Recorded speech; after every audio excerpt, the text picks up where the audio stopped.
Shalom, selamat pagi, sehat selalu, senantiasa sukacita di dalam Tuhan. Pada pagi hari ini saya akan menyampaikan firman ya, dengan topik Samuel terpanggil. Ya, firman Tuhan diambil dari 1 Samuel 3 ayat 1 dan seterusnya. Tapi saya akan mengambil 2 ayat saja, yaitu ayat 1 dan ayat 2. Firman Tuhan berkata demikian, Samuel yang muda itu menjadi pelayan Tuhan di bawah pengawasan Imam Eli. Ya, pada masa itu firman Tuhan jarang, penglihatan-penglihatan pun tidak sering. Pada suatu hari, Eli yang matanya kabur dan tidak dapat melihat dengan baik, sedang berbaring di tempat tidurnya.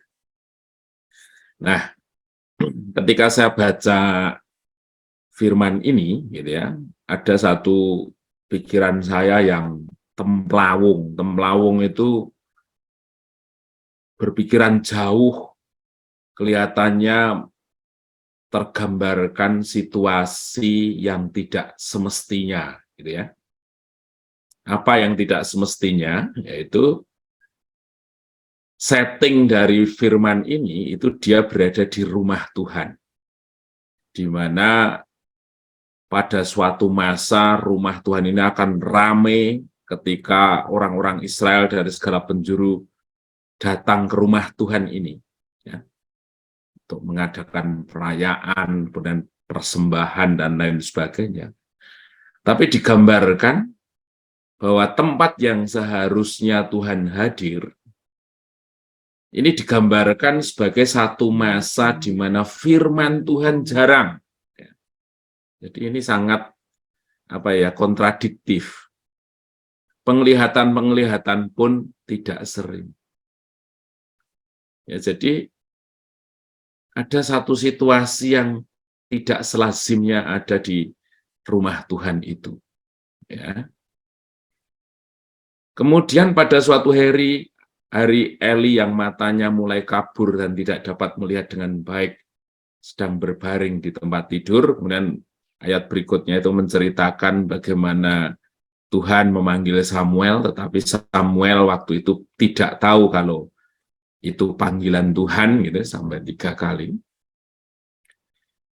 Kondisi ini memang menggambarkan satu kondisi Imam Eli yang pada waktu itu sudah sangat terbatas aktivitasnya karena kelemahan tubuhnya, ya, karena umurnya, bahkan di firman lain dikatakan dia sangat tambun gemuk, sehingga pada saat dia meninggal, anaknya terkejut mendengar berita anaknya, dia jatuh dari kursi, dan lehernya ketekuk seperti itu.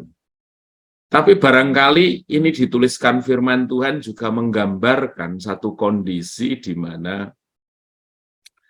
imam itu pada kondisi yang tidak baik-baik saja. Ya. Jadi tentu pesan firman ini disampaikan oleh suatu pribadi yang mengatakan bahwa kondisinya itu memang tidak baik-baik saja. Dan apa maknanya? Yaitu yang menggambarkan satu kondisi yang seharusnya tidak terjadi di rumah Tuhan. Ya.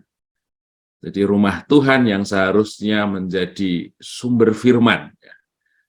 Kebenaran dinyatakan, perkataan-perkataan Tuhan diteguhkan dengan kuasa, dengan mujizat, dengan kebenaran yang direalisasikan dalam kehidupan jemaatnya, tetapi itu tidak terjadi. Juga Imam Eli yang seharusnya di situ merupakan pribadi kunci, tetapi dia tidak bisa melakukan fungsinya. Barangkali itu menunjukkan satu kondisi yang tanpa regenerasi. Ya. Saya terus terang menyaksikan bahwa melayani generasi Z ini, bagi umur saya itu sudah sangat terbatas ya. Saya sering mengajar mahasiswa di mana umurnya itu ya seumur 20-23. Bahasa saya itu bahasa yang bagi dia sangat kaku. Apa yang saya sampaikan sesuatu yang dari caranya aja mereka sudah nggak sreg, nggak enak gitu. Sementara saya melihat di gereja lain yang luar biasa, seorang pendeta itu ya kayak generasi Z, ngomongnya enak. Bukan dari perkataannya, tapi firman yang disampaikan itu benar-benar firman yang luar biasa gitu ya. Itu adalah salah satu contoh regenerasi gereja yang harus dilakukan. Bagaimana kemampuan menjangkaunya tetap efektif. Gereja tetap mempunyai satu sumber daya yang powerful untuk menjangkau satu generasi dengan zaman yang berbeda. Dan itu harus dilakukan. Pada suatu saat barangkali dengan cara-cara kita, mereka aja sudah tidak sreg, apalagi mereka mau mendengar begitu ya. Itu satu perkataan yang ekstrim, tetapi gereja harus membangun satu proses regenerasi karena masanya terus berubah. Orang yang harus diajar, dididik firman itu, dia menuntut satu cara yang berbeda. Ya. Ini menggambarkan satu kondisi tanpa regenerasi. Nah, Bapak Ibu Saudara, kita pada saat ini mendengar berita-berita yang barangkali tidak sreg bagi kita gitu ya. Terutama gereja-gereja di Eropa yang berubah fungsinya ya. Bahkan di akhir-akhir ini itu dikatakan bahwa gereja-gereja di Belgia itu berubah fungsi menjadi bar dan tempat hiburan. Ini bagi saya apa ya, betapa mengalami proses apa namanya, kemerosotan yang luar biasa. Gereja seharusnya menjadi sumber sukacita surgawi, tetapi sekarang diubah menjadi pusat kebahagiaan duniawi. Yang tadinya Allah merupakan pribadi pokok, sekarang barangkali potensi dosa yang ada di situ.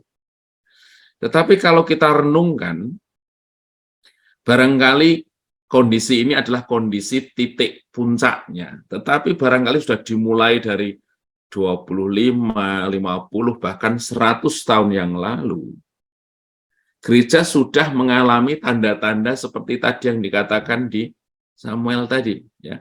Firman tidak ada, kemudian penglihatan-penglihatan tidak terjadi, gereja tidak membangun fungsinya, ya, gereja mulai kehilangan dampaknya dan lain sebagainya.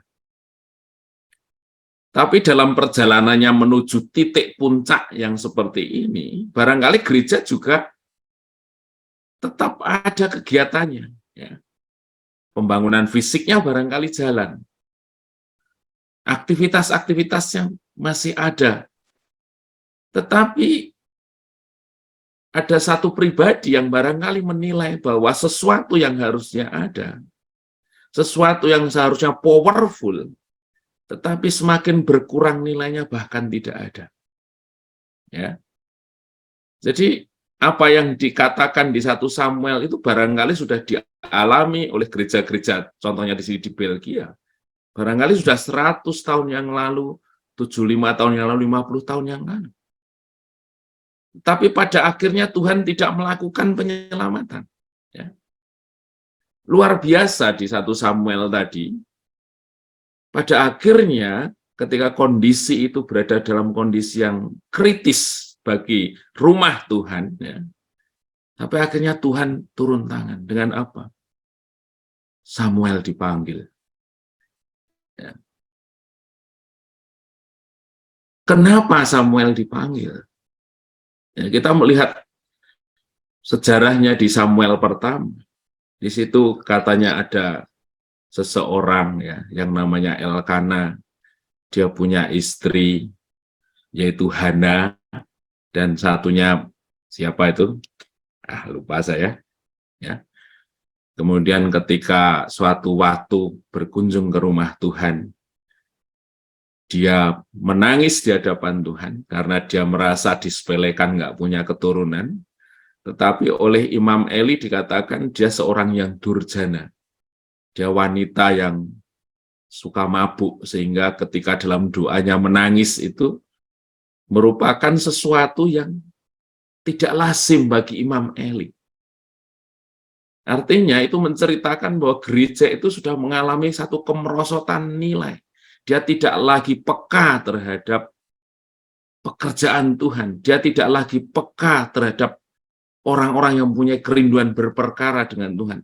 Bahkan gereja menjadi satu birokrasi yang menutup panggilan orang untuk melakukan sesuatu yang luar biasa bagi Tuhan. Tetapi rupanya Nasar, seorang Hana ini diingat oleh Tuhan.